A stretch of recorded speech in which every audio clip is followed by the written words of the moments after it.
ഇത് വകവെച്ച് കൊടുക്കാത്തതാണ് സർക്കാർ ഒരുപക്ഷെ ബോധപൂർവമാണെന്ന് പോലും നമുക്ക് എന്ത് ചെയ്യും തോന്നും. അതിപ്പോൾ ഈ പറഞ്ഞ പോലെ ജെൻഡർ ന്യൂട്രാലിറ്റിയും ഇതൊക്കെ കൂടെ വന്നു കഴിഞ്ഞപ്പോൾ കുട്ടികളെ സംബന്ധിച്ചോളം അവർ ഏതെല്ലാമോ ഒരു ഉയരത്തിൽ നിൽക്കുന്നവരും അധ്യാപകനൊക്കെ അവരുടെ കാലിൻ്റെ കീഴിൽ നിൽക്കുന്നവരായിട്ട് മാറി. സിനിമകൾ വ്യാപകമായി ഇതിനെ പ്രോത്സാഹിപ്പിക്കുന്നു. പിന്നെ പലതരത്തിലുള്ള സീരിയലുകൾ, വെബ് സീരീസുകൾ, യൂട്യൂബ് ചാനലുകൾ, പിന്നെ ലഹരി ഉപയോഗിക്കുന്നതാണ് ഹീറോയിസം എന്നുള്ളതാണ്. ഇതൊക്കെ വേനലവധി എല്ലാം അവസാനിച്ചു. ഏതാണ്ട് സ്കൂളുകളിലേക്ക് വിദ്യാർത്ഥികളൊക്കെ പോകാനിരിക്കുകയാണ്. സ്വാഭാവികമായിട്ടും പേരൻസിനായാലും അധ്യാപകർക്കായാലും ഒക്കെ വലിയ പ്രതീക്ഷകൾ ഉണ്ടാകേണ്ട ഒരു സമയം. മക്കളുടെ പഠനമാകട്ടെ, അവരുടെ ഒരു ഭാവിയാകട്ടെ, ജോലി തുടങ്ങിയിട്ടുള്ള എല്ലാ കാര്യത്തിലും വലിയ പ്രതീക്ഷകൾ വെച്ച് പുലർത്തുന്നവരാണ്, പ്രത്യേകിച്ച് നമ്മുടെ കേരളീയ സമൂഹം. എന്നാൽ പ്രതീക്ഷകളെ അതിനപ്പുറത്ത് ചില ആശങ്കകൾ ഇന്നത്തെ വിദ്യാർത്ഥി സമൂഹത്തെക്കുറിച്ചും സ്കൂൾ പരിസരങ്ങളെക്കുറിച്ചുമൊക്കെ ഉണ്ട്. അതിൽ ഏറ്റവും പ്രധാനപ്പെട്ട ഒരു വാർത്ത ഇപ്പോൾ കഴിഞ്ഞ ദിവസങ്ങളിൽ വന്നത് ലഹരിയുടെ വ്യാപനത്തെക്കുറിച്ചാണ്. ഇത്ര എണ്ണം സ്കൂളുകളിൽ ഇതുണ്ട് എന്ന് തെളിയിക്കപ്പെട്ടിരിക്കുന്നു. നിങ്ങളുടെ സ്കൂളും പരിസരവും അതിൽ പെട്ടിട്ടില്ലെന്ന് ഉറപ്പുവരുത്തുമല്ലോ എന്നുള്ളത് ഔദ്യോഗികമായി വന്ന ഒരു പോസ്റ്ററാണ്.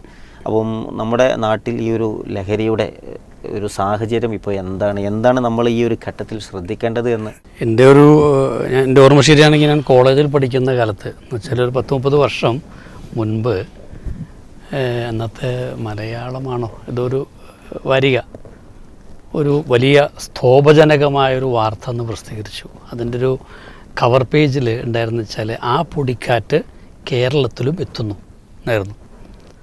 അപ്പോൾ കോവളം കേന്ദ്രീകരിച്ചുകൊണ്ട് ഈ പിന്നെ ഇത്തരത്തിലുള്ള ലഹരി വസ്തുക്കൾ വിൽപ്പന നടക്കുന്നതിനെക്കുറിച്ച് അതിനുള്ള ചില മാഫിയകൾ അല്ലെങ്കിൽ ലോബികൾ വർക്ക് ചെയ്യുന്നതിനെ കുറിച്ചിട്ടുള്ളൊരു വാർത്തയായിരുന്നത്. അപ്പോൾ അന്നിങ്ങനെ അവിടെ നിന്ന് ചെറിയൊരു കാറ്റടിക്കുന്നതിനെ കുറിച്ചുള്ളൊരു വാണിങ്.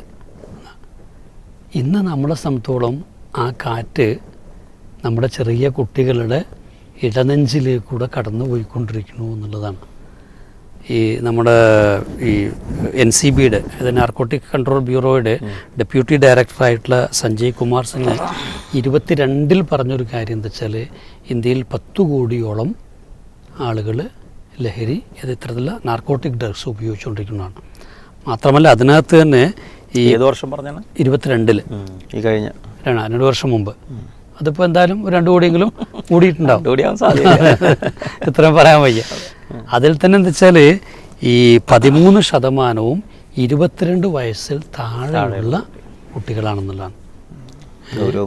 അത് ആ ഒരു നമ്മൾ ഈ ബാറ് താഴത്തേക്ക് വന്നുകൊണ്ടിരിക്കുന്നു എന്നുള്ളതാണ്. മാത്രമല്ല നേരത്തെ നമുക്കറിയാം സ്ത്രീകൾക്കിടയിലുള്ള ലഹരിയുടെ ഉപയോഗം, പെൺകുട്ടികൾക്കിടയിലുള്ള ഉപയോഗം ഇതൊക്കെ വളരെ വളരെ കുറവായിരുന്നു. ഇപ്പോൾ എനിക്ക് തന്നെ അറിയാം, നേരിട്ടറിയാവുന്ന ഒരു സ്കൂളിൽ ഇതുപോലെ ഒരു സംശയത്തിൻ്റെ അടിസ്ഥാനത്തിൽ പരിശോധന നടന്ന് പിടിക്കപ്പെട്ട 24 കുട്ടികളിൽ 22 കുട്ടികൾ പെൺകുട്ടികളായിരുന്നു. അത് വേറെ എവിടെയല്ല, കേരളത്തിലെ ഒരു അറിയപ്പെടുന്ന ഒരു മുസ്ലിം ഭൂരിപക്ഷ എന്നുള്ളൊരു സ്ഥലത്താണ്. അപ്പോൾ അത്രമാത്രം ഗൗരവം ഈ വിഷയത്തിന് വന്നിട്ടുണ്ട്. അപ്പം ഈ ലോകത്ത് തന്നെയുള്ള ഏറ്റവും വലിയ ഒരു മാർക്കറ്റായിട്ട് ഇന്ത്യ മാറിക്കൊണ്ടിരിക്കുകയാണ്. ഇന്ത്യയെ സംബന്ധിച്ചോളം കേരളം 4ാം സ്ഥാനത്ത് എത്തിയിട്ടുണ്ടെന്നുള്ളതാണ്. UP ആണ് 1ാം സ്ഥാനത്ത്, ഇതിൻ്റെ 4ാം സ്ഥാനത്ത് എത്തിയിട്ടുണ്ട്. നഗരങ്ങളിൽ കൊച്ചിക്ക് 5ാം സ്ഥാനം കിട്ടിയിട്ടുണ്ട്, കോഴിക്കോട് വളരെ പിറകിൽ അല്ല എന്നർത്ഥം. എന്നുവെച്ചാൽ ഈ രീതിയിൽ കേരളത്തെ സംബന്ധിച്ചിടത്തോളം ഇതൊരു വലിയ വലയമായിട്ട് ഈ ഒരു പുകയുടെ അല്ലെങ്കിൽ ഒരു ലഹരിയുടെ വലയം നമ്മുടെ ചുറ്റുമുണ്ട് എന്നുള്ളത് വലിയൊരു യാഥാർത്ഥ്യമാണ്. നാടിൻ്റെ ഒരു വളർച്ചക്കനുസരിച്ച് അതും വേഗതയിൽ വളരുന്നു. 5000-ഓളം കേസുകളാണ് കഴിഞ്ഞ വർഷം കേരളത്തിൽ മാത്രം പിടിക്കപ്പെട്ട റിപ്പോർട്ട് ചെയ്യപ്പെട്ടുള്ള ആ രീതിയിൽ രജിസ്റ്റർ ചെയ്ത കേസുകളുണ്ട്. ബാക്കി നമുക്കറിയാം എത്രയോ കേസുകൾ പിടിക്കപ്പെടാത്തതിൻ്റെ 10 ഇരട്ടി ഉണ്ടാകും. അപ്പോൾ ഞാൻ മനസ്സിലാൽ നമ്മളിപ്പോൾ കണക്കുകളിലേക്കും വ്യാപനത്തിലേക്കും ഒന്നും പോയിട്ട് പ്രത്യേകിച്ചൊരു കാര്യവുമില്ല. കാരണം കൃത്യമായ ചില ധാരണകളുടെ അടിസ്ഥാനത്തിൽ സമൂഹം മുന്നോട്ട് പോകാൻ ശ്രമിച്ചിട്ടില്ലെങ്കിൽ ഇതൊക്കെ ഇതിൽ കൂടുതൽ വ്യാപകമാകും. അപ്പം അതുകൊണ്ട് തന്നെ നമ്മളെ സംബന്ധിച്ചോളം നമ്മളൊരു കേൾവിക്കാരായിട്ടുള്ള നമ്മുടെ ആളുകളുണ്ട്. ഒപ്പം തന്നെ പൊതുസമൂഹത്തെ സംബന്ധിച്ചോളം മനസ്സിലാക്കേണ്ട എല്ലാവരും തന്നെ ചേർന്ന് പ്രവർത്തിക്കേണ്ട ചില കാര്യങ്ങളുണ്ട്. സർക്കാരിനടക്കം അതിനകത്ത് ബാധ്യതകളുണ്ടെന്നർത്ഥം. അപ്പോൾ പൊതുവായിട്ട് നമുക്ക് പറഞ്ഞാൽ അറിയാം. അപ്പോൾ ഇത് വരുന്നത് പുറത്തു നിന്ന് ആയിരിക്കും. നല്ലൊരു പോർട്ടുകൾ, എയർപോർട്ടുകൾ, അല്ലെങ്കിൽ അത്തരത്തിലുള്ള ഈ ബോട്ടിംഗ് ഇതുകൾ, ഇങ്ങനെ കുറേയധികം സംവിധാനങ്ങളൊക്കെ അതിനുവേണ്ടി ഉപയോഗിക്കുന്നതാണ്. കഴിഞ്ഞ ദിവസം കൊച്ചിയിലൊരു ഇന്ത്യക്കാരനില്ലാത്ത ഒരാൾ പിടിച്ചല്ലോ. ഇതിൻ്റെ ഏറ്റവും പ്രധാനപ്പെട്ട ഒരു അദ്ദേഹം ഒരു ആഫ്രിക്കൻ രാജ്യത്തുനിന്നുള്ള കക്ഷിയാണ്. അപ്പോൾ ഇത് നമുക്കറിയാം, അത്തരത്തിലുള്ള പലരുടെയും സാന്നിധ്യം ഇങ്ങനെയൊക്കെയുള്ള ഏരിയകളിലെല്ലാം ഉണ്ട്. അവർ വരുന്നതിൻ്റെ പലപ്പോഴുള്ള സ്ത്രീകളുടെ അതിനകത്ത് വലിയ ആ റാക്കറ്റിൽ വലിയ ഒരു ഘടകമാണ് എന്നുള്ളതൊക്കെ നമുക്കറിയാം. എന്തായാലും അവരെ നിരീക്ഷിക്കുന്നതിലൂടെ തന്നെയാണ് കുറേ കേസുകളൊക്കെ പിടിക്കപ്പെടുകയും ചെയ്യുന്നത്. പക്ഷെ നമ്മളെന്ന് വെച്ചാൽ ഇതൊരു അടിയന്തരമായി ഉണർന്ന് പ്രവർത്തിക്കേണ്ട ഒരു സമയമാണ്. അതിൽ യാതൊരു സംശയവുമില്ല. ഇതിൽ ഒന്നാമത്തൊരു കാര്യം എന്താ വെച്ചാൽ ഈ സർക്കാരിൻ്റെ ഒരു പോളിസിയാണ് ഏറ്റവും വലിയ പ്രശ്നം. ഇപ്പോൾ മദ്യനയം എന്നുള്ളത് ഇപ്പോൾ കേരളത്തെ സംബന്ധിച്ചോളം നമുക്കറിയാം, കേരള സർക്കാരിൻ്റെ മദ്യനയം എന്താണ്? ഒരു ഭാഗത്ത് നമ്മളതിനോട് അതിനെ എന്ത് ചെയ്യണം, പ്രചരണം നടത്തി ബോധവൽക്കരിച്ച് ജനങ്ങളെ മാറ്റിയെടുക്കണം എന്നൊക്കെ പറയുമ്പോൾ തന്നെ വേറൊരു ഭാഗത്ത് ഞങ്ങൾ തനിച്ച പൊട്ടന്മാരാണെന്ന് പറയുന്ന പോലെ പരമാവധി ബാറുകൾ അനുവദിക്കുന്നു. ഇപ്പോൾ ഏറ്റവും അടുത്ത് നമുക്കറിയാം ഡ്രൈ ഡേ ഒഴിവാക്കി, അതുപോലെ തന്നെ ഈ ടെക്കികൾ ഉള്ള സ്ഥലത്ത് അവർക്ക് 11 മണിക്ക് ശേഷം എന്ത് ചെയ്യാം, ബാറിൽ പോകാനുള്ള സംവിധാനങ്ങൾ. അപ്പോൾ ഇത്തരത്തിൽ മദ്യത്തിൻ്റെ വ്യാപനം പരമാവധി വേഗത്തിലാക്കുന്നൊരു പ്രവണതയാണ് സർക്കാരിൻ്റെ പോളിസി എന്ന് പറയുന്നത്. നമുക്കറിയാം ഈ മദ്യം അടുത്ത ഘട്ടത്തിൽ പിന്നെ മറ്റ് ലഹരി വസ്തുക്കളാവും. മദ്യത്തിൽ പലപ്പോഴും ചെറിയ തോതിൽ പൊടിയിട്ടിട്ടാണ് എന്ത് ചെയ്യുന്നത്, പലരും ഇത് തുടങ്ങുന്നത്. അപ്പോൾ അതിന് കുറച്ചുകൂടെ വീര്യം കൂടും എന്നുള്ളത്.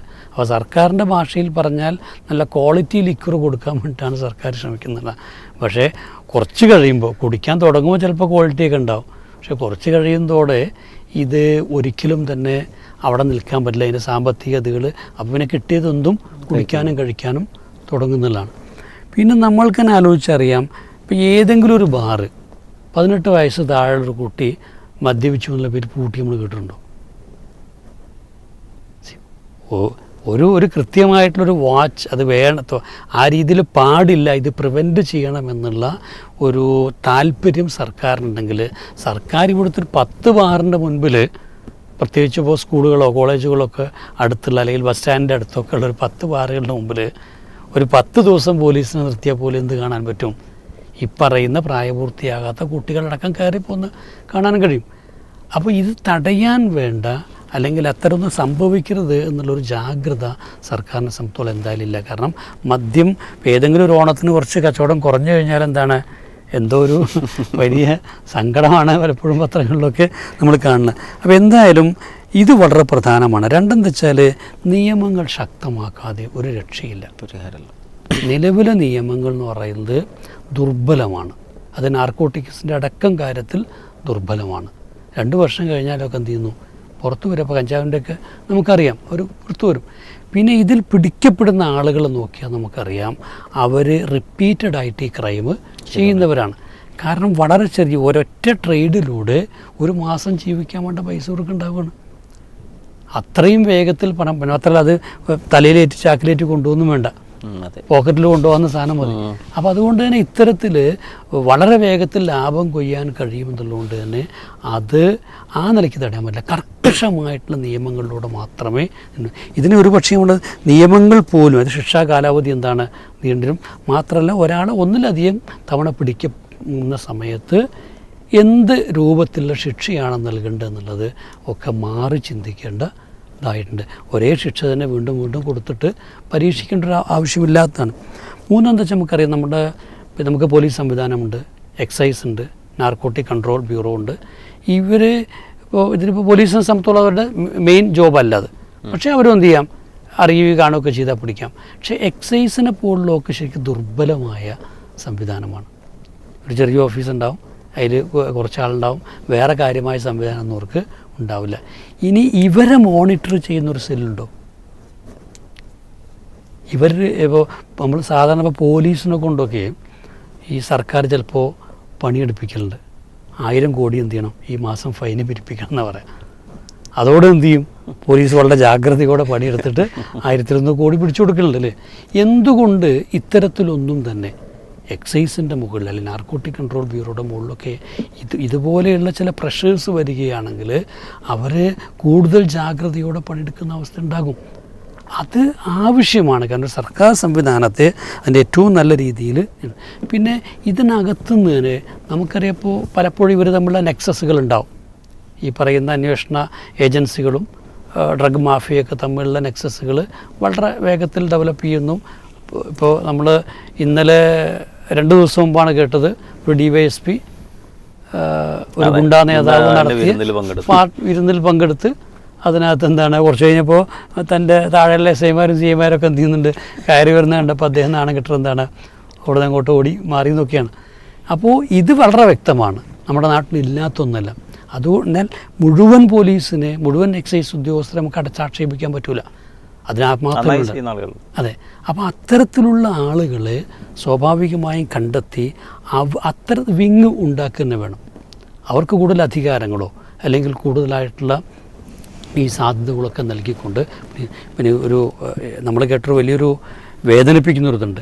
അതായത് ഇത്തരത്തിലുള്ള പ്രചരണ പ്രവർത്തനങ്ങളിൽ പോലീസിന് അങ്ങനത്തെ സംവിധാനം ഉണ്ടല്ലോ, അതായത് സുരക്ഷ എന്നൊക്കെ പറയുന്ന ഈ ഡി അഡിക്ഷൻ ഇതുകളുണ്ട്, അല്ലെങ്കിൽ വിദ്യാർത്ഥികൾക്ക് ലഹരി മുക്തി. അതെ. അപ്പം ഇത്തരത്തിലുള്ള ഒരു സംവിധാനത്തിൽ ആത്മാർത്ഥമായി പണിയെടുത്തിരുന്ന ഒരു പോലീസുകാരൻ്റെ മകളെ ഇവരെന്ത് ചെയ്തു, വളരെ ബോധപൂർവം ശ്രമിച്ച് അഡിക്റ്റാക്കി എന്നുള്ളതാണ്. ആ കേസ് പിടിപ്പിച്ചവർ. അത് ഇയാളെ നാണം കെടുത്തി, ഇയാൾക്ക് പിന്നെ ആളുകളുടെ ഇല്ല. അപ്പോൾ അങ്ങനെയൊക്കെ ചെയ്യുന്നു. അപ്പോൾ ഇവർക്കൊരു പ്രൊട്ടക്ഷൻ ആവശ്യമുണ്ട് അത്തരം കാര്യങ്ങളിലൊക്കെ. അത് വാർത്തയാവുന്നതോടെ എന്താണ്, അതുവരെ അദ്ദേഹം ചെയ്തു കഴിഞ്ഞ എല്ലാ ഇതുകളും പറയും. അപ്പോൾ ബോധവൽക്കരണ സംവിധാനങ്ങൾ തന്നെ അതിങ്ങനെ ഒരു മാസത്തിൽ കൊല്ലത്തിലോ ഒക്കെ ആയിട്ട് നടക്കുകയാണ്. അതിനപ്പുറമുള്ള ഒരു താല്പര്യം അതിനകത്ത് ഇല്ല. ഒരു കണ്ടിന്യൂയിങ് പ്രോസസ്സായിട്ടോ അല്ലെങ്കിൽ ഒരു കൃത്യമായൊരു സംവിധാനത്തെ സ്കൂളുകളെ ഒരു നെറ്റ്വർക്കിംഗ് സംവിധാനം വെച്ചുകൊണ്ടൊന്നും അത് ചെയ്യുന്നില്ല. അതൊക്കെ ഇനി ആവശ്യമാണ്. ഇനി സർക്കാരിൻ്റെ തലത്തിൽ എന്താണ് ഡി അഡിക്ഷൻ സെൻറ്റേഴ്സുകൾ? ഒരു സുരക്ഷിതമായ ഇഫക്റ്റീവായ ഡി അഡിക്ഷൻ സെൻറ്റേഴ്സ് ഇല്ല. അതുകൊണ്ട് തന്നെ ഇങ്ങനെ എന്തെങ്കിലും ആയിക്കഴിഞ്ഞാൽ ആളുകളെല്ലാം പ്രൈവറ്റ് ഗ്രൂപ്പുകൾ നടത്തുന്ന ഈ സെൻറ്ററുകളിലേക്കാണ് പോകുന്നത്. അപ്പോൾ അത് വളരെ പ്രധാനമാണ്. പിന്നെ ഇതിൻ്റെയൊക്കെ വലുതായിട്ട് ഞാൻ പറഞ്ഞാൽ ഇവിടെ സർക്കാർ സംവിധാനത്തെ ഒന്നും മാത്രം നോക്കിയിരിക്കുന്നതിൽ ഇനി അർത്ഥമല്ല. ആ ഒരു കാലം കഴിഞ്ഞു. ഇതിൽ നഷ്ടക്കാരായി വരാൻ പോകുന്നത് മാതാപിതാക്കളാണ്, അല്ലെങ്കിൽ മക്കളും കൂടെയാണ്. അതുകൊണ്ട് തന്നെ മാതാപിതാക്കൾ കൂടെ ചേർന്നുകൊണ്ടുള്ള ജാഗ്രതാ സമിതികൾ സമൂഹത്തിലുണ്ടാകണം. അതുപോലെ തന്നെ സ്കൂളുകളിലുള്ള PT അതിനകത്ത് അത്തരത്തിലുള്ള ബോധമുള്ള, കഴിവുള്ള, അറിവുള്ള, ഈ രീതിയിൽ പ്രവർത്തിക്കാൻ പറ്റുന്നവരെ ചേർത്തുകൊണ്ടുള്ള വിപുലമായിട്ടുള്ള സംവിധാനങ്ങളിലാണ്. കാരണം വെച്ചാൽ ഇപ്പോൾ ഈ സ്കൂൾ, ഇപ്പോൾ ഉദാഹരണം പറയാം, ഇപ്പോൾ സ്കൂളിൻ്റെ പരിസരത്ത് പലപ്പോഴും അലഞ്ഞു തിരിഞ്ഞ് നടന്ന് അല്ലെങ്കിൽ അവിടെ എന്താണ് ആ രീതിയിലുള്ള കണക്ഷൻസ് ഉണ്ടാക്കി ഒക്കെ തന്നെയാണ് ഇവർ പലപ്പോഴും ഒരു രീതിയിലുള്ള ട്രേഡ് നടത്തുന്നത്. ഇത് പക്ഷേ വാച്ച് ചെയ്യാൻ അധ്യാപകന് കഴിയില്ല. അധ്യാപകം സ്കൂളിൽ ക്ലാസ് എടുക്കുന്ന ഇതായിരിക്കും അല്ലേ. അപ്പോൾ കുറേയൊക്കെ എന്താ വെച്ചാൽ സ്കൂളിനോട് ചുറ്റിപ്പറ്റിയുള്ള ആ ഒരു പരിസര നിരീക്ഷണം നടക്കുക എന്ന് പറയുന്നത്, അവിടെ നടക്കുന്ന അത്തരത്തിലുള്ള ഒരു നെറ്റ്വർക്കിങ്ങിനെ മനസ്സിലാക്കുക എന്ന് പറയുന്നത്, ഇതിനൊക്കെ പാരൻസിൻ്റെ കൂടെ അല്ലെങ്കിൽ സമൂഹത്തിൻ്റെ കൂടെ ഒരു സാന്നിധ്യവും അവരുടെ ഒരു ഇൻവോൾവ്മെൻറ്റും വളരെ പ്രധാനമാണ്. അപ്പോൾ PTA അതുപോലെ തന്നെ. PTA എന്ന് വെച്ചാൽ കൃത്യമായ ചില കാര്യങ്ങൾ. ഇപ്പോൾ ഒരു സ്കൂളിനെ സംബന്ധിച്ചോളം പല സ്കൂളുകളുടെയും ഘടന തന്നെ ഒരു പ്രശ്നക്കാരം. അവിടെ ഇവിടെയൊക്കെ കുറേ മറ്റേ ഗുഹകളുണ്ടാവും, ബിൽഡിങ്ങിൻ്റെ സ്വഭാവം. അപ്പോൾ അങ്ങനത്തേക്ക് ഇതുകൾ സുരക്ഷിതമാക്കേണ്ട ഒരു ആവശ്യമുണ്ട്. അതിൽ സാധ്യതകൾ അടച്ചു കളയേണ്ടതുണ്ട്. ഇപ്പോൾ ഇൻ്റർവെല്ല് പോലുള്ള സമയത്തൊക്കെ എങ്ങനെയാണ് ഇത് കൺട്രോൾ ചെയ്യേണ്ടതെന്നുള്ളത് ആലോചിക്കുന്നുണ്ട്. പക്ഷേ ഇവിടെ അധ്യാപകനെ അലട്ടുന്ന വേറൊരു പ്രശ്നമുണ്ട്. കുട്ടിയുടെ ഒരു സ്വകാര്യതയിലേക്ക് പ്രവേശിക്കാൻ, കുട്ടിയെ ഒരു പരിധി വിട്ട് കാര്യങ്ങൾ ചോദിച്ചറിയാൻ, ഒരു ദേഹപരിശോധന നടത്താൻ ഒന്നും എന്തുമില്ല, അധ്യാപകന് കഴിയില്ല. ബാഗ് പരിശോധിക്കാൻ പാടില്ല, ഇല്ല, പരിശോധിക്കാൻ പറ്റില്ല. ഇതോടെ തന്നെ അധ്യാപകൻ നിസ്സഹായനായി എന്ന് മാത്രമല്ല, കുട്ടി സുരക്ഷിതനും അവനെ സംബന്ധിച്ചോളം അവൻ്റെ ഏത് താല്പര്യങ്ങളും സ്വതന്ത്രമായിട്ട് അവൻ നടത്താൻ പറ്റുന്നൊരിതായി. ഇവിടെയാണ് ഏറ്റവും വലിയ അപകടം. ഒരു കുട്ടി കുറച്ച് സാധനമായിട്ട് വന്നു എന്ന് വയ്ക്കുക, മറ്റു കുട്ടികൾക്ക് ഇത് വിതരണം ചെയ്യാൻ അവനൊരു 5 മിനിറ്റിൻ്റെ ദൈവം ഉണ്ടല്ലോ. അതെ. അപ്പോൾ ഇത്തരം ഈ നിയമങ്ങൾ മാറാത്തിടത്തോളം അധ്യാപകൻ എന്ന് പറയുന്നത് കാരണം 18 വയസ്സിന് താഴെയുള്ളൊരു കുട്ടി മേജറല്ല. ആ കുട്ടിയുടെ ആവശ്യങ്ങൾ ഇപ്പോൾ ആ കുട്ടിയെ കൗൺസിൽ ചെയ്യണ്ടേ? ചെയ്യൂലേ? എന്തുകൊണ്ടാണത്? അവൻ്റെ വൈകാരികാവസ്ഥയിൽ വരുന്ന അല്ലെങ്കിൽ അവന് എതിരെ എന്തെങ്കിലും ഒരു ലൈംഗിക അതിക്രമം ഉണ്ടായി നോക്കുക, ഇതെല്ലാം കണ്ടെത്തി റിപ്പോർട്ട് ചെയ്യേണ്ട ബാധ്യത അധ്യാപകനുണ്ട്. അപ്പോൾ അതുകൊണ്ട് തന്നെ ഈ തരത്തിൽ ഒരു കുട്ടി ഇല്ലീഗലായ ഇല്ലിസിറ്റായ ചില പ്രവർത്തനങ്ങളിൽ ഏർപ്പെടാൻ സാധ്യതയുണ്ട്. കാരണം അവൻ്റെ ഒരു മാനസിക പക്വത ആർജിച്ചിട്ടില്ല. ആ പക്വത ആർജിക്കുന്നതിന് മുമ്പുള്ളൊരു പ്രായമായതുകൊണ്ട് തന്നെ ആ സമയത്തുള്ള ചില ഉത്തരവാദിത്വങ്ങൾ അധ്യാപകന് ഉണ്ടെന്നും അതിൻ്റെ അവകാശങ്ങൾ ഒരു അധ്യാപകന് വകവെച്ച് കൊടുക്കണം. ഇത് വകവെച്ച് കൊടുക്കാത്തതാണ് സർക്കാർ ഒരുപക്ഷെ ബോധപൂർവമാണെന്ന് പോലും നമുക്ക് എന്ത് ചെയ്യും തോന്നും. അതിപ്പോൾ ഈ പറഞ്ഞ പോലെ ജെൻഡർ ന്യൂട്രാലിറ്റിയും ഇതൊക്കെ കൂടെ വന്നു കഴിഞ്ഞപ്പോൾ കുട്ടികളെ സംബന്ധിച്ചോളം അവർ ഏതെല്ലാമോ ഒരു ഉയരത്തിൽ നിൽക്കുന്നവരും അധ്യാപകനൊക്കെ അവരുടെ കാലിൻ്റെ കീഴിൽ നിൽക്കുന്നവരായിട്ട് മാറി. ഈ ഒരു മാനസികാവസ്ഥ ഈ നിയമ സംവിധാനം അതുകൊണ്ട് തന്നെ മാറുക തന്നെ വേണം. പിന്നെ ഈ പലപ്പോഴും നമുക്കറിയതൊക്കെ ചില ഗുണ്ടാ സംഘങ്ങളാക്കാരം. ഈ ഗുണ്ടാ സംഘങ്ങളെ പേടിച്ചുകൊണ്ട് തന്നെ റിപ്പോർട്ട് ചെയ്യാനും പലപ്പോഴും കഴിയില്ല. നമുക്കറിയാം ഒരുപാട് കേസുകൾ ഇപ്പോൾ കേരളത്തിൽ ഒരു പക്ഷേ ഒരു 5 മാസത്തെ കേസ് എടുത്താൽ തന്നെ അത്തരം ആക്രമണങ്ങളുടെ ഇപ്പോൾ തിരുവനന്തപുരത്ത് ഇപ്പോൾ എടുത്ത് പോലും നമുക്കറിയാം. അപ്പോൾ ഇത് നടന്നുകൊണ്ടേയിരിക്കുന്നുണ്ട്. അപ്പോൾ ഈ ഭയപ്പാട് കാരണം ഇത്തരത്തിലുള്ള ട്രേഡുകളോ അല്ലെങ്കിൽ ഈ കച്ചവടങ്ങളൊക്കെ നടക്കുന്നത് റിപ്പോർട്ട് ചെയ്യാൻ ആളുകൾ നിയന്ത്രിക്കപ്പെടുന്നില്ല എന്നുള്ളതാണ്. ഇനി റിപ്പോർട്ട് ചെയ്താൽ ഇത് സുരക്ഷിതമാണോ എന്നുള്ള ചോദ്യം വേറുണ്ട്. ഇത് ആര് റിപ്പോർട്ട് ചെയ്തു എന്നുള്ളത് ഇവരിലേക്ക് എത്തുന്നതോടെ ഇവൻ്റെ ഒരു ജീവിതം ചെയ്തു അതോടെ സുരക്ഷയില്ലാതെ. അപ്പോൾ അത്തരത്തിലൊക്കെയുള്ള ഒരു സേഫ്റ്റി മെഷേഴ്സ് അങ്ങനെ എന്തെങ്കിലും ഒന്ന് സംഭവിച്ചാൽ അത് ആ പോലീസ് പിടിക്കപ്പെടണ്ടേ. പിന്നെ ഒരു കുട്ടിയുടെ കയ്യിലോ അല്ലെങ്കിൽ ഒരു വ്യക്തിയുടെ കയ്യിലോ ഇത് കണ്ടെത്തി കഴിഞ്ഞാൽ ഇതിൻ്റെ ഒരു സോഴ്സിലേക്ക് പോകുന്നൊരു അന്വേഷണം നടക്കുന്നില്ല എന്നാണ് മനസ്സിലാക്കുന്നത്. എന്തായാലും ഇത് ആ വ്യക്തി മണ്ണെന്ന് കുഴിച്ചെടുത്ത് കൊടുക്കുന്നതല്ലല്ലോ. പോലീസിനെ സംബന്ധിച്ചോളം നമുക്കറിയാം ഇൻവെസ്റ്റിഗേഷന് ഒരുപാട് മോഡുകളുണ്ട്. അത് തന്നെ ഇഫക്റ്റീവായി കഴിഞ്ഞാൽ ഇതിൻ്റെ ഒരു കണ്ണികളെ അറുത്തുകൊണ്ട് ഇത് പിടിക്കാൻ അവർക്ക് കഴിയേണ്ടതാണ്. അതിലേക്കൊക്കെ പോകാത്തൊരവസ്ഥ വലിയൊരു പ്രശ്നം തന്നെയാണ്. പിന്നെ ഒരു കാര്യം എന്താ വെച്ചാൽ പറയുന്നത് ഈ 34% ആളുകൾ ഈ ഉപയോഗിക്കുന്ന ആളുകൾ ഇത് കൂടെ ഉള്ളവരെ ഉപയോഗിക്കാൻ പ്രേരിപ്പിക്കുന്നുണ്ടെന്നുള്ളതാണ്. ചിലപ്പോൾ നമുക്കറിയാം ചില ആളുകൾ ഞങ്ങൾ കുടിക്കുന്നില്ല എന്ത് ചെയ്യും, ഈ കുടിക്കേണ്ട കേട്ടോ അത് അനക്ക് എന്ത് ചെയ്യും അഡിക്ഷൻ ആവുമെന്ന് പറയുന്ന പോലെ ഉള്ളവരുണ്ടാവും. പക്ഷേ ഈ പ്രായത്തിൽ പ്രത്യേകിച്ചും ഈ പ്രായത്തിൽ ഇത് ഒരിക്കലും ഒരു അപകടമായി കണ്ടുകൊണ്ടല്ല ഉപയോഗിക്കുന്നത്, മറിച്ചൊരു രസം, ഒരാസ്വാദനം. അതുകൊണ്ട് തന്നെ വളരെ പെട്ടെന്ന് സൗഹൃത്തുക്കളിലൂടെ ഈ കാര്യത്തിൻ്റെ വ്യാപനം നടക്കും. മാതാപിതാക്കൾ അതുകൊണ്ട് തന്നെ സൗഹൃദങ്ങൾ എങ്ങനെയുള്ളതാണെന്നുള്ളത് എപ്പോഴും ജാഗ്രത പുലർത്തേണ്ട യാതൊരു സംശയമില്ല. ഇതിൻ്റെ പുറമേ ഞാൻ പറയുന്നത് വെച്ചാൽ നമ്മുടെ ക്യാമ്പസുകളുടെ ഏറ്റവും വലിയ പ്രത്യേകത ശക്തമായിട്ടുള്ള വിദ്യാർത്ഥി പ്രസ്ഥാനങ്ങളുണ്ട്.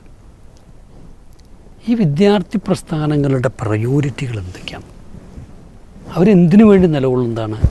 വിദ്യാർത്ഥി സമൂഹത്തിൻ്റെ സുരക്ഷ, അതിൻ്റെ വളർച്ച, അതിൻ്റെ ഭാവി, ഇതിനു വേണ്ടി നിലകൊള്ളുന്നവരാണല്ലോ.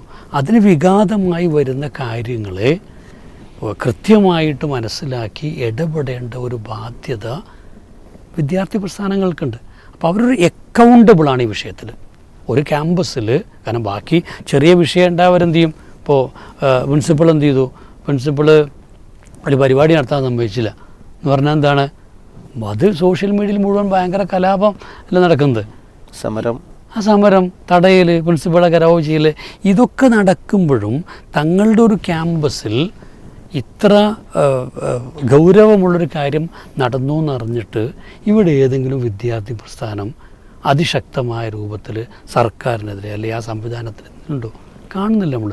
അതുകൊണ്ട് തന്നെ ധാർമ്മിക ബോധമുള്ള, സാമൂഹിക ഉത്തരവാദിത്തമുള്ള വിദ്യാർത്ഥി പ്രസ്ഥാനങ്ങളാണ് കേരളത്തിലുള്ളതെങ്കിൽ അവർക്ക് ഈ വിഷയത്തിൽ അക്കൗണ്ടബിലിറ്റി ഉണ്ട്. അവർ ഈ ജാഗ്രതയോടെ ഈ വിഷയത്തിൽ ഇടപെടണം. ഏറ്റവും നന്നായിട്ട് ഇടപെടാൻ കഴിയുന്നവരാണ്. കാരണം അവരുടെ മുകളിലവർക്ക് എന്ത് ചെയ്യും, സ്വാഭാവികമായിട്ട് ഇത് ബാധ്യതയായിട്ട് എന്ത് ചെയ്യും, മാറും. അപ്പോൾ വിദ്യാർത്ഥി പ്രസ്ഥാനങ്ങളുടെ അത്തരത്തിലുള്ള നമ്മുടെ നാട്ടിലിപ്പോൾ എന്താണ്, പ്രണയമാണോ വലുത് അതോ മറ്റേ പഠനമാണോ വലുത്, ജെൻഡർ ഇഷ്യൂ ആണോ, ഇതൊക്കെയാണ് എന്ത് ചെയ്യുന്നത്, സ്വാതന്ത്ര്യമാണോ എന്നുള്ള ചർച്ച നടക്കുന്നത്. ഇതൊക്കെ അവസാനിക്കാൻ പോവാണ്. കാരണം പ്രണയങ്ങൾ ദുരുപയോഗപ്പെടുന്നത്, കുട്ടികളെ ലൈംഗികമായിട്ട് ചൂഷണം ചെയ്യുന്നത്, ഇതിൻ്റെയൊക്കെ പലപ്പോഴുള്ളൊരു കാരണമായി വരുന്നത് ഇതിനോടുള്ള ഏതെങ്കിലും തരത്തിലുള്ള ഇൻക്ലിനേഷൻ വരുന്നതാണ്. പിന്നെ ആ കുട്ടികൾ എന്തിനും വഴങ്ങും, എന്തിനും വശംവദരാകും. അപ്പോൾ അങ്ങനെ ഒരു അപകടത്തിലേക്ക് ഡ്രൈവ് ചെയ്യപ്പെടുന്ന, അപ്പോൾ ഒരു പൊളിറ്റിക്കൽ അക്കൗണ്ടബിലിറ്റിയും സോഷ്യൽ അക്കൗണ്ടബിലിറ്റിയും ഈ സംഘടനകൾക്കുണ്ടാകണമെന്നാണ്. പിന്നെ ഈ അടുത്ത കാലത്ത് ഡൽഹിയിൽ ഒരു സ്കൂൾ ബസ്സിലെ ജീവനക്കാരെ പിടിച്ചു. അപ്പം എന്താ വെച്ചാൽ ആ ജീവനക്കാരാണ് എന്ത് ചെയ്യുന്നത്, വിതരണം ചെയ്യാൻ കുട്ടികൾക്കിടയിൽ. ഇത് ഈ നെറ്റ്വർക്ക് കണ്ടെത്തുന്ന അതിബുദ്ധികളാണ് അതൊക്കെ. കുട്ടികളിലേക്ക് ഇപ്പോൾ ക്യാമ്പസിലേക്ക് റീച്ച് എത്തിക്കാനുള്ള ഏറ്റവും നല്ലൊരു ഇങ്ങനത്തെ ഒരു കക്ഷിയെ പിടിച്ചാൽ പോരെ.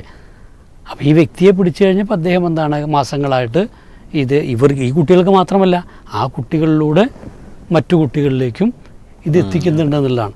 അപ്പോൾ അതുകൊണ്ട് തന്നെ അത്തരത്തിൽ സാധ്യതയുള്ള വ്യക്തികളെ ഒക്കെ നിരീക്ഷിക്കുകയും അത് മനസ്സിലാക്കി പിടിക്കുകയും ചെയ്യേണ്ടതുണ്ട്. ഇതിന് പുറമെ എന്താ വെച്ചാൽ നമ്മൾ ഇന്ന് ഇതിൻ്റെ ഒരു വിപണി എന്ന് പറയുന്നത്, അല്ല ഇതിൻ്റെ ഒരു കച്ചവടം എന്ന് പറയുന്നത് ഇങ്ങനെ പരസ്യമായിട്ട് മാത്രമല്ല, മറിച്ച് നെറ്റ് വഴിയുള്ള കച്ചവടം ഉണ്ട്. ഇപ്പോൾ സോഷ്യൽ മീഡിയ, അതെ, സോഷ്യൽ മീഡിയ പ്രത്യേകിച്ചും ഡാർക്ക് വെബൊക്കെ ഉപയോഗിച്ചുള്ള കച്ചവടങ്ങൾ. നമ്മൾ UN-ൻ്റെ ഒരു ബോഡി ഉണ്ട്, ഇത് മറ്റേ ഡ്രഗ്സ് ആൻഡ് ക്രിമിനൽസിനെതിരെയുള്ള ഒരു ഓഫീസുണ്ട്, UNODC എന്ന് പറയുന്ന, യുനോഡ്ക് എന്ന് പറയാവുന്ന. അവരുടെ റിപ്പോർട്ട് പ്രകാരം വെച്ചാൽ ഇന്ത്യയിൽ, ലോകത്ത് ഇത്തരത്തിലുള്ള 19 ഡാർക്ക് വെബ് ഔട്ട്ലെറ്റുകൾ ഉണ്ടെന്നുള്ളതാണ്. അതിൻ്റെ പേര് പറയുന്നത് ശരിയാകത്തോണ്ടെന്നാണ്, പേര് പറയാൻ പാടില്ല. പക്ഷേ ഈ ഔട്ട്ലെറ്റുകളുടെ ഏറ്റവും വലിയ ഒരു മാർക്കറ്റ് സൗത്ത് ഏഷ്യയാണ് ഒന്ന്. അപ്പോൾ ഇതുവഴി ഓർഡർ ചെയ്താൽ ഈ സാധനം എന്ത് ചെയ്യുന്നു, കുട്ടിയുടെ കയ്യിലേക്ക് എത്തുന്നു, അല്ലെങ്കിൽ വ്യക്തിയുടെ കയ്യിലേക്ക് എത്തുന്നുണ്ട്. ഇവിടെയും മാതാപിതാക്കൾ ഗൗരവത്തിൽ ശ്രദ്ധിക്കേണ്ട ഒരു കാര്യമുണ്ട്. കാരണം നമ്മളെ വീട്ടിലേക്ക് എന്ത് ചെയ്യുന്നു, നമ്മൾ ഓർഡർ ചെയ്യുന്നു, പാർസൽ വരുന്നു, സൈന് എടുക്കുന്നു, ഓനായിട്ട് മുകളിലേക്ക് പോകണു, അതാണ് നമ്മൾ കാണുന്നത്. പിന്നെ എന്തായിരുന്നു വെച്ചാൽ അത് ഒരു മറ്റേ എന്തെങ്കിലും ചെറിയ സാധനമായിരുന്നു പറഞ്ഞ് അവസാനിപ്പിക്കും. അപ്പോൾ ഇത് അപകടമുള്ളൊരു കാര്യമാണ്. അതുകൊണ്ട് തന്നെ അത്തരം കാര്യങ്ങൾ എന്ത് ചെയ്യണം. ഒന്നുകൂടെ എന്താ വെച്ചാൽ മരുന്നുകൾ, പല മരുന്നുകളും ശരിക്ക് സെമി കണ്ടക്ടേഴ്സാണെന്നർത്ഥം. ഈ രീതിയിൽ ചെറിയ, ഇപ്പോൾ ചിലപ്പോൾ അത് മറ്റേ കൊക്കക്കോലയിൽ ഇട്ടാൽ മതിയാവും, അല്ലെങ്കിൽ വേറെ എന്തെങ്കിലും ചേർത്താൽ മതിയാവും. അതോടെ എന്താ വെച്ചാൽ അതിൻ്റെ വീര്യം വർദ്ധിക്കുകയോ ഒക്കെ ചെയ്യുന്ന പലതുകളുണ്ട്. ഇതുപോലെ തന്നെ ഇപ്പോൾ അടുത്ത കാലത്തെ റിപ്പോർട്ട് പല കമ്പനികൾ പോലും അത് ഉപയോഗിക്കാവുന്ന രൂപത്തിലുള്ള മരുന്നുകൾ പുറത്തിറക്കുന്നു എന്നൊക്കെയുള്ളത്. എന്തായാലും ആ ഡ്രഗ് ഇൻഡസ്ട്രിയും അതുപോലെ മെഡിസിൻ ഇൻഡസ്ട്രിയും തമ്മിലുള്ള ഒരു അടുത്തൊരു ബന്ധമുണ്ട് എന്നുള്ളത് നമ്മളറിയുക. ഏതായാലും ശരി. പിന്നെ ഈ പറഞ്ഞ നമ്മൾ സ്റ്റുഡൻറ്റ് കാഡറ്റൊക്കെ പോലുള്ള ഉത്തരവാദിത്വ ബോധമുള്ള ഒരു വിദ്യാർത്ഥി സമൂഹത്തെ സൃഷ്ടിക്കാൻ വേണ്ട കാര്യങ്ങൾ എന്തായാലും ഉണ്ടാകണം. കുടുംബ പശ്ചാത്തലം വളരെ പ്രധാനമാണ്. അതുകൊണ്ട് തന്നെ അങ്ങനത്തെ കുടുംബ പശ്ചാത്തലമുള്ള കുട്ടികളാണെങ്കിൽ അവരെ പ്രത്യേകമായി നിരീക്ഷിക്കാനും അവർക്കതിനനുസരിച്ചുള്ള മോട്ടിവേഷനും കൗൺസിലിംഗ് കൊടുക്കാനുള്ള സംവിധാനമൊക്കെ വേണ്ടിവരും. എന്തായാലും വ്യാപകമായി കേരളീയ സമൂഹത്തെ അപകടപ്പെടുത്താൻ പോകുന്ന റിപ്പോർട്ടാണ് നമ്മുടെ മുൻപിലുള്ളത്. അതുകൊണ്ട് തന്നെ അടുത്തൊരു അധ്യയന വർഷം കൂടുതൽ ജാഗ്രതയോടെ മാതാപിതാക്കളും അധ്യാപകരും വിദ്യാർത്ഥി പ്രസ്ഥാനങ്ങളും എല്ലാം തന്നെ പരിശ്രമിച്ചാൽ മാത്രമേ നമുക്കിത് കുറച്ചു കൊണ്ടുവരാനോ അല്ലെങ്കിൽ വിദ്യാർത്ഥി സമൂഹത്തെ രക്ഷിക്കാനേ കഴിയുള്ളൂ. അതല്ലെങ്കിൽ നമ്മൾ നാളെ കേരളം ഇത്തരത്തിലുള്ള അങ്ങനെ അതിൻ്റെ ഹബ്ബായുമായി തകർന്നു. ഇപ്പോൾ ശ്രീലങ്ക അടക്കം വലിയൊരു ഉദാഹരണമാണ്. ശ്രീലങ്കയിലടക്കം ചിലതിൻ്റെ വ്യാപനം 50,000-ഓളം മരണങ്ങളാണ് ഒരു വർഷം നടക്കുന്നതെന്നുള്ളതാണ്, ചെറിയൊരു സമൂഹത്തിൽ മാത്രം. അപ്പോൾ അത് നമ്മുടെ മുൻപിലുള്ള ചിത്രമാണ്.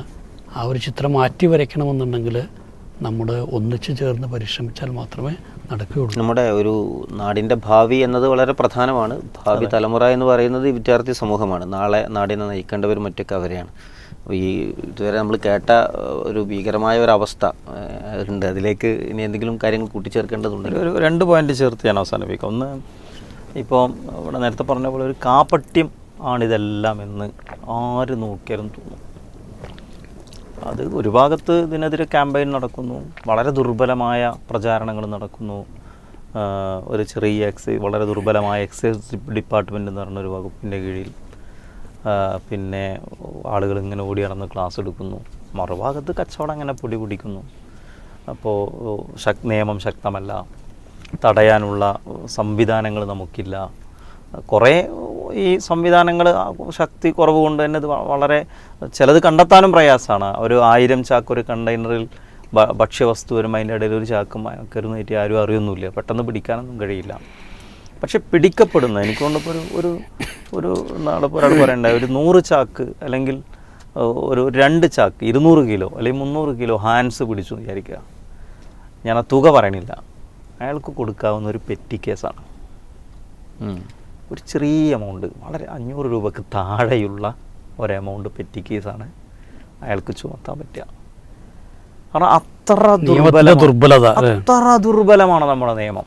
ഞാൻ പറയുന്നത് ഈ പ്രചാരണങ്ങൾ നടത്തുന്നതിന് മുമ്പ് സർക്കാർ ചെയ്യേണ്ടത് ഈ നിയമങ്ങൾ ശക്തമാക്കലാണ്.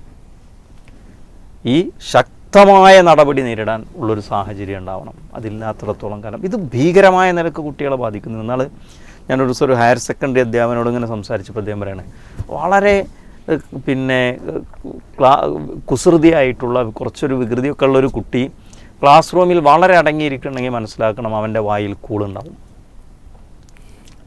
അദ്ദേഹത്തിൻ്റെ ഒരു സ്കൂളിലെ എക്സ്പീരിയൻസ് പറയുന്നത് വസ്തു ഉണ്ടെന്ന് നമുക്കറിയില്ല, വല്ലാഹു ആലം എത്ര കണ്ട് യാഥാർത്ഥ്യം ഉണ്ടെന്ന് അറിയില്ല. അപ്പോൾ എന്താ വെച്ചാൽ അത്രമേൽ ഇത് വ്യാപകമാണ് എന്നതാണ് പിന്നെ സൂചിപ്പിക്കുന്നത്. ഇതിലിപ്പോൾ പിന്നെ അധ്യാപകരുടെ റോളിനെ സംബന്ധിച്ചൊക്കെ സൂചിപ്പിച്ചു. എനിക്ക് രണ്ട് വിഭാഗത്തെക്കുറിച്ച് സൂചിപ്പിച്ച് അവസാനിപ്പിക്കാം. ഒന്ന് പിന്നെ രക്ഷിതാവാണ്. രക്ഷിതാവിനെ സംബന്ധിച്ചിടത്തോളം പഴയതുപോലെ അല്ല, കുട്ടികളെ വളരെ ചേർത്ത് നിർത്തി നിരീക്ഷിക്കണം. നിരീക്ഷണം 2 തരത്തിൽ പറ്റും. ഒന്ന്, ഒരു കുട്ടിയുടെ മനസ്സിനെ അസ്വസ്ഥമാക്കുന്ന രൂപത്തിലുള്ളൊരു മോണിറ്ററിങ് പറ്റും. ഒരു കുട്ടിക്ക് തന്നെ മാതാപിതാക്കളുടെ സ്നേഹം ആസ്വദിക്കാൻ കഴിയാവുന്ന തരത്തിലുള്ളൊരു മോണിറ്ററിങ് ഒരു നിരീക്ഷണവും പറ്റും. ആ 2ാമത്തെ തരത്തിലുള്ളതാണ് ഉണ്ടാകേണ്ടത്. ആദ്യം പറഞ്ഞ ഒരു ചാരപ്പണി പോലെ അല്ലെങ്കിൽ ഒരു ടോക്സിക് ആയിട്ടുള്ള ഒരു പാരൻറ്റിങ് ആണെങ്കിൽ ലഹരിയിലേക്ക് സാധാരണ പോകാനുള്ളതിനേക്കാൾ ഇരട്ടി വേഗതയിൽ അവൻ എത്തിപ്പെടും. അപ്പോൾ വളരെ ക്ലോസ്ഡ് ആയിട്ടുള്ളൊരു ഇത് വേണം. പ്രത്യേകിച്ച് ഔട്ട് ഓഫ് സ്റ്റേറ്റിലൊക്കെ പഠിക്കുന്ന കുട്ടികളെ അവരുടെ ഹോസ്റ്റലും അവർ പഠിക്കുന്ന സ്ഥാപനങ്ങളും നിരന്തരമായി സന്ദർശിക്കണം. അങ്ങനെ സന്ദർശിക്കാൻ ഒരു രക്ഷിതാവിന് കഴിയില്ലെങ്കിൽ അവനെ അങ്ങനത്തെ സ്ഥലങ്ങളിൽ കൊണ്ടുപോയി ആക്കരുത്. കേരളത്തിനകത്ത് തന്നെ ഉള്ള വിദ്യാഭ്യാസ സ്ഥാപനങ്ങളാണെങ്കിലും ഏത് ഹോസ്റ്റൽ സംവിധാനം എന്ന് തീരുമാനിക്കുന്നിടത്ത് വലിയ പങ്കുണ്ട്. അത്ര ക്ലോസ്ഡായി കുട്ടിയെ ഇടക്കിടക്ക് സന്ദർശിച്ച് അങ്ങനത്തെ ഒരു തരത്തിലേക്ക് പോകണം. ഒരു കുട്ടി ലഹരി കണ്ടെത്തിയാൽ ഒരു രോഗം ബാധിച്ച ആളെ കാണുന്നത് പോലെ അവനെ കാണണം. പിന്നെ അവനോട് ദേഷ്യമോ ഇതെല്ലാം എത്തിപ്പെട്ടു വെച്ച് കഴിഞ്ഞാൽ പിന്നെ അവനെ രക്ഷപ്പെടുത്താൻ ഇപ്പോൾ സർക്കാരിൻ്റെ ഒറ്റപ്പെട്ട ചില പിന്നെ ഈ ഡി അഡിക്ഷൻ സെൻ്ററുകളൊക്കെ ഉണ്ട്. അപ്പോൾ അങ്ങനത്തെ ചില സെൻ്ററുകൾ സർക്കാരിൻ്റെ എത്ര കണ്ട് ഞാൻ നേരിട്ട് കണ്ടിട്ടില്ല. പല ഡി അഡിക്ഷൻ സെൻ്ററുകൾ എന്ന് പറഞ്ഞാൽ ഭയങ്കരമായി മരുന്ന് കുത്തിവെച്ച് വായിന്ന് വെള്ളമൊലിച്ച് അവൻ പിന്നെ ജീവനുണ്ടെങ്കിലും ചത്തോനെ പോലെ ജീവിക്കുക എന്ന് പറയണ്ടല്ലോ, അങ്ങനത്തെ ഒരു അവസ്ഥയിൽ. അപ്പോൾ ഏറ്റവും നല്ല ഡി അഡിക്ഷൻ സംവിധാനത്തിലേക്ക് എത്തിച്ച് നല്ല കൗൺസിലിംഗ് കൊടുത്ത് അവരെ രക്ഷപ്പെടുത്തിയെടുക്കാൻ ശ്രമിക്കണം. എൻ്റെ കുട്ടിക്കൊരു ക്യാൻസർ ബാധിച്ചു എന്ന് ചിന്തിക്കുന്നത് പോലെ ചിന്തിച്ച് രക്ഷപ്പെടുത്തിയെടുക്കാൻ കഴിയണം. 2ാമത്തേത് നാട്ടുകാരാണ്. അപ്പോൾ ഈ ജാഗ്രതാ സമിതികൾ എന്നൊക്കെ പറഞ്ഞ ചില സംവിധാനങ്ങളൊക്കെ ഉണ്ട്. നാടുകളിൽ ഇത് ശക്തമാകണം. എവിടെയെല്ലാം ഇങ്ങനത്തെ നേരത്തെ പറഞ്ഞ ഒളിത്താവളങ്ങളുണ്ടല്ലോ അവിടെയെല്ലാം വെട്ടി വെളിച്ചമാക്കി അവിടെയെല്ലാം ലൈറ്റുകൾ സ്ഥാപിച്ച് കുട്ടികൾ അവിടങ്ങളിലെല്ലാം വട്ടം കൂടുന്നു നിരീക്ഷിച്ച്, അതായത് ഒരു നാട്ടിലെ എല്ലാ രാഷ്ട്രീയക്കാരും എല്ലാ മതക്കാരും എല്ലാ ക്ലബ്ബുകളും ഒരുമിച്ച് ചേർന്ന് നിന്ന് ഞങ്ങളുടെ നാട്ടിൽ ഇത് നടപ്പിലാവൂല എന്ന് തീരുമാനിച്ചാൽ ഒരു കാരണവശാലും പിന്നെ ലഹരി അങ്ങോട്ട് കിടക്കില്ല. അതിൻ്റെ വിജയിച്ച ചില ഉദാഹരണങ്ങളൊക്കെ നമുക്കറിയാം, അങ്ങനത്തെ നമ്മൾ കേട്ടിട്ടുണ്ട്. ഒരു പോയിൻ്റ് ഉള്ളത് പ്രചാരണങ്ങളാണ്. പ്രചാരണങ്ങൾ, സിനിമകൾ വ്യാപകമായി ഇതിനെ പ്രോത്സാഹിപ്പിക്കുന്നു. പിന്നെ പലതരത്തിലുള്ള സീരിയലുകൾ, വെബ് സീരീസുകൾ, യൂട്യൂബ് ചാനലുകൾ, പിന്നെ ലഹരി ഉപയോഗിക്കുന്നതാണ് ഹീറോയിസം എന്നുള്ളതാണ്. ഇതൊക്കെ വ്യാപകമായി കുട്ടികളുടെ മനസ്സിൽ വലിയ സ്വാധീനമുണ്ടാക്കുന്ന പ്രചാരണ മാധ്യമങ്ങൾ നിറഞ്ഞു നിൽക്കുകയും എന്നിട്ട് മറുഭാഗത്ത് ദുർബലമായ ഇതിനെതിരായ പ്രചാരണങ്ങൾ നിലനിൽക്കുകയും ചെയ്യുമ്പോൾ ഒരു നിലക്കും ഇതിൽ നിന്ന് നമ്മുടെ കുട്ടികളെ രക്ഷപ്പെടുത്തിയെടുക്കാൻ കഴിയില്ല. അത്തരം പ്രചാരണങ്ങൾക്കും അത്തരം സിനിമകൾക്കും അത്തരം മീഡിയ കണ്ടൻറ്റുകൾക്കും നല്ല നിയന്ത്രണങ്ങൾ ഏർപ്പെടുത്തിയാലേ നമുക്കിതിൽ നിന്ന് കുട്ടികളെ രക്ഷപ്പെടുത്തിയെടുക്കാൻ കഴിയുള്ളൂ.